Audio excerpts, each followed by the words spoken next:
rating mereka gitu ya. Ya. Menjadi satu kebijakan yang populis yang bisa ditonjolkan misalnya dari salah satu paslon gitu ya. Pertama misal dari paslon ketiga ya, Mahfud gitu ya. Mahfud pernah berstatement bahwa kalau industri tambang di Indonesia gitu ya, di manajemen dengan baik gitu ya, seluruh tambang di Indonesia itu, maka dalam bentuk ekonominya itu bisa menghasilkan uang yang sangat besar bagi negara dan rakyat Indonesia.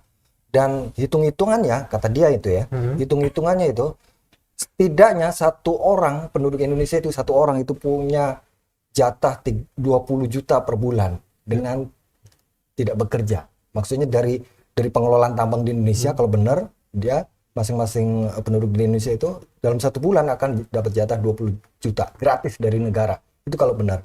Nah, kalau itu dimunculkan misalnya, dan dia yakin dia punya fakta dan dia punya konsep untuk melakukan itu akan jadi satu kebijakan populis dan akan menaikkan rating dia. Tapi nggak muncul sampai statement closing statementnya gitu ya.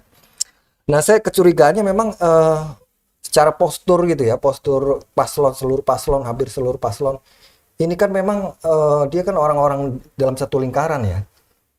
Kalau dibilang bisa mereka ini satu spesies, cuma beda genetik aja nih, beda genetik, sehingga memang kita bisa katakan mereka itu orang-orang yang sesat. Kenapa sesat? Mereka pernah duduk dalam satu lingkaran dan menyadari bahwa situasi Indonesia ini sedang kritis kemanusiaan gara-gara pengelolaan lingkungan hidup yang tidak benar. Tapi kebijakan yang sedang mereka sedang susun, agenda-agenda kerja yang mereka sedang susun itu tidak menjawab persoalan-persoalan itu. Apa salah satunya misalnya yang tadi gitu ya, soal korupsi di tambang, konflik, kemudian hak atas tanah, itu seharusnya dibredel aja gitu. Ini konflik segini tahun ini akan selesai gitu kan. Ini tanah di Indonesia dari 190 juta hektar itu sekarang 80%-nya dikuasai investasi gitu.